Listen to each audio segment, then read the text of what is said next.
Hello and welcome to AutoX. My name is Karan Mathur and today we're at the Bharat Mobility Global Expo. Now this is meant to bring automotive manufacturers, CV makers and component manufacturers together under one roof. Now our mission for today, well, we're going to go around, see what interesting finds come our way and what the expo has to hold for us. So we have lots to show you and lots to do. So let's get started.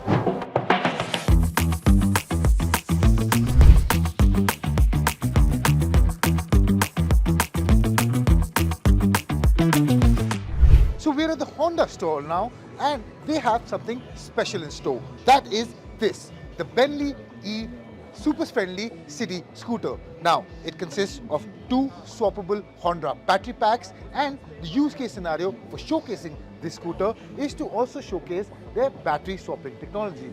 Now currently this is in use in Bangalore and soon will also be in Delhi, and Honda has tied up with OEM manufacturers to make use of this battery swapping technology.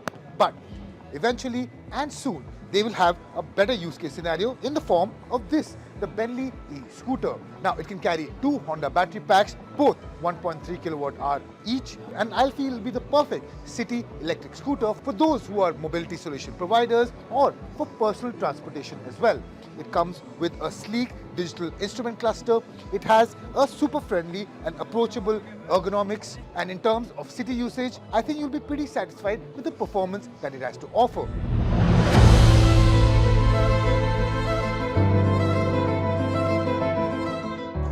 We're now at the Volkswagen Group stall at the Mobility Expo, and the company has two very special cars in stall. First is an electric, and this is called the Enyaq IV. Now this will be launched about March of this year and will cost about 55 to 60 lakh rupees. Now the version which you'll get here will be the ATX, which gets about 77 kilowatt hour battery pack, has about 265 bhp, does about 0 to 100 in 6.9 seconds and gets a WLTP claim range of 513 kilometers. Now this will be the company's first electric SUV in the country, and we for one are really excited to see what this has in store for us enthusiasts.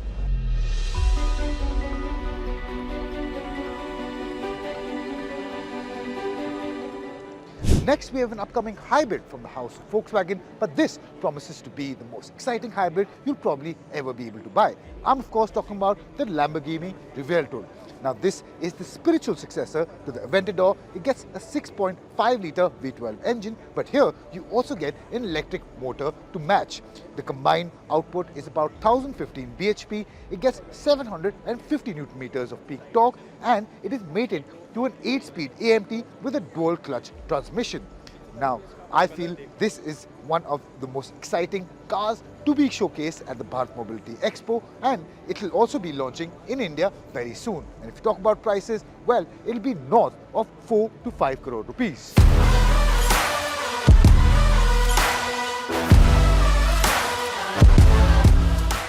Now we've come to the Mercedes stall at the Bharat Mobility Expo, and while they don't have anything new in terms of upcoming launches, the highlight definitely has to be the EQG. This is the electric version of the famous G-Class, and I feel just you need to look at it to believe what it has to offer. The styling is classic G Wagon. Of course, there are styling changes which differentiate it over the ICE-powered vehicle. And in terms of performance, while Mercedes has not revealed any power figures, it does get motors on all four sides, and it also gets a 2-speed gearbox. Now, Mercedes has also based the EQG on a body-on-frame vehicle, which means it is perfectly suited to tackle the rough terrains which Mercedes envisions for this vehicle. It also gets the equal amount of luxury and features that the regular G Wagon gets, and this definitely has to be the highlight at the Mercedes stall at this expo.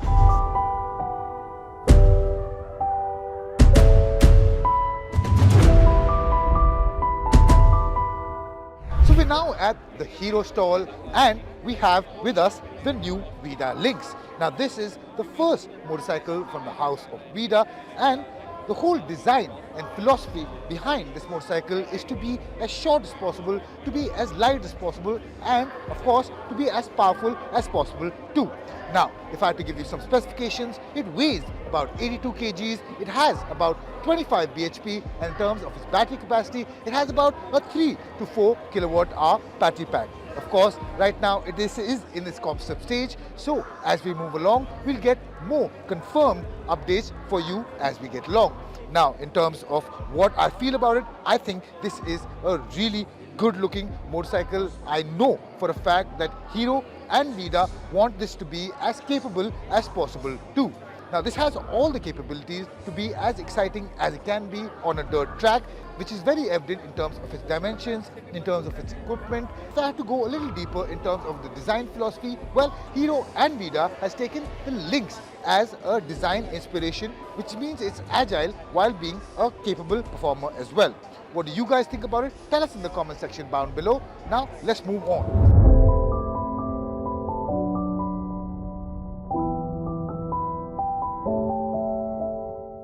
Well, we finally reached the Tata stall at the Bharat Mobility Expo, and what you see behind me is the close to production ready version of the Tata Curvv. Now, in my opinion, this is a good looking car, but it is not as appealing as what the concept version was.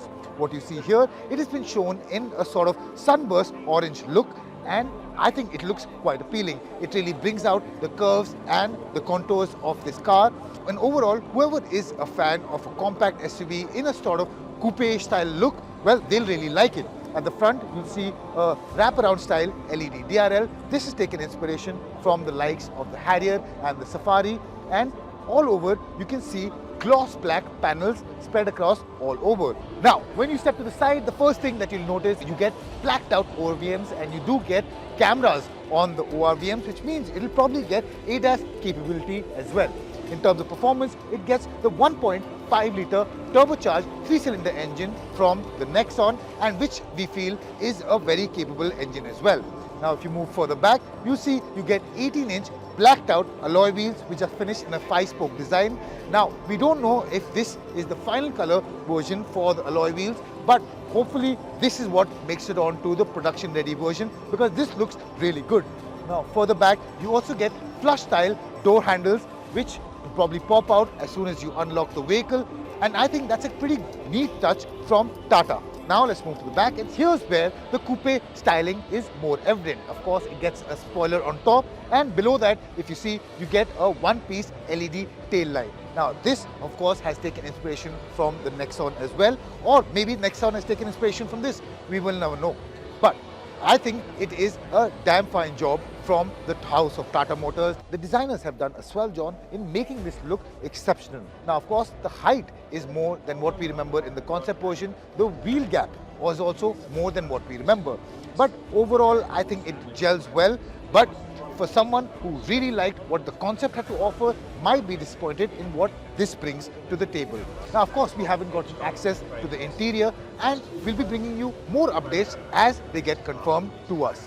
Now, from here, we move on to the Nexon iCNG and see what that has to offer.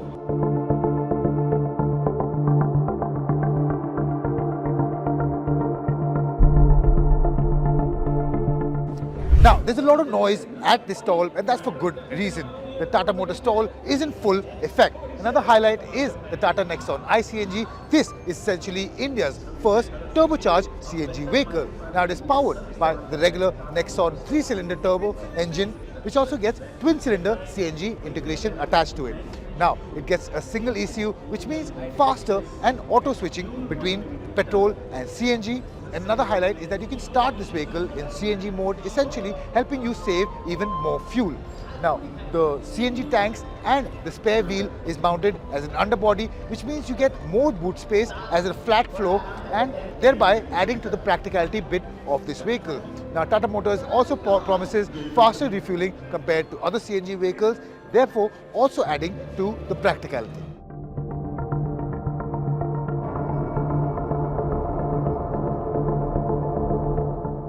Now, continuing the theme of greener mobility, Tata Motors has also revealed the Harrier EV at their stall at the Bharat Mobility Expo. Now, they haven't revealed any specifications about power, torque, claimed range, but the car being here gives us a glimpse on how it looks. Now, at the front, you do get multiple slat grille at the bottom. You also get a closed-off grille at the top, but it retains the single-piece LED DRL at the front. Now at the side, you can also see that you now get differently styled alloy wheels compared to the ICE-powered Harrier, and I think overall with the dark green shade which this is in, with the styling changes which have been done over the regular Harrier, I think the Harrier EV is going to be a head-turning vehicle. Now, of course, as we go along, we'll also confirm the updates about the specifications which the Harrier EV gets. But until then, here's a presentation of what the Harrier EV looks like.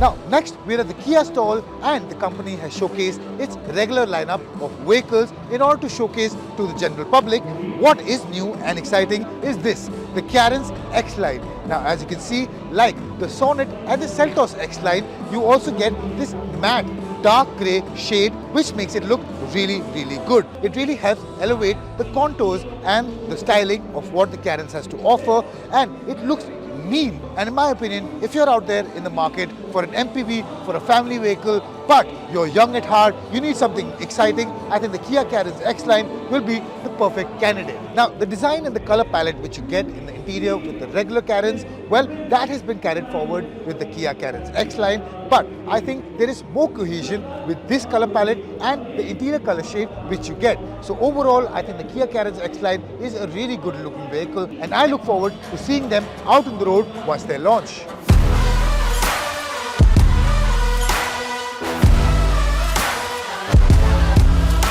Now, from the hustle and bustle of the car stalls, we now move to motorcycles, and I'd like to start off with this. It is the Royal Enfield Classic 350 Flex Fuel.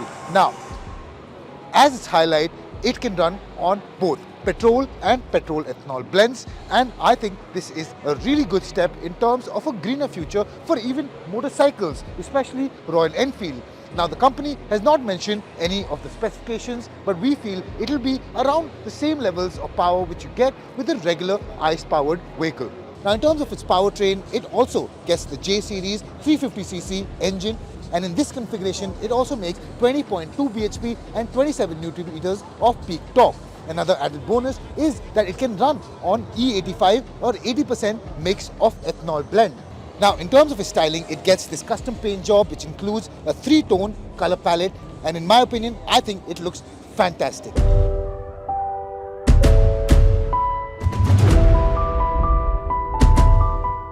We're at the Suzuki stall at the Bharat Mobility Expo, and this is the GSX 8R. The GSX 8R is essentially Suzuki's middleweight fared sports bike entry and is the cousin to the GSX 8S and the V-Strom 800. It also gets the same 776cc parallel twin motor with a 270-degree crank, and while specs have not been revealed, we expect 83 bhp and 78 Nm of peak torque. Key features include vertically stacked LED headlights, LED tail lamps, a full-color 5-inch LCD display. You also get Suzuki's intelligent ride-by-wire system, 3 drive modes, traction control mode, ride-by-wire, and a bi-directional quick shifter. So, ladies and gentlemen, that was what the Bharat Mobility Global Expo had to offer in terms of its cars, bikes, components, and everything that forms the mobility value chain. Which one was your favorite? Tell us in the comment section down below. My name is Karan Mathur. I hope you liked this video, and if you did, please hit the like button and do subscribe to the AutoX channel if you haven't. Thank you for watching. I'll see you guys real soon.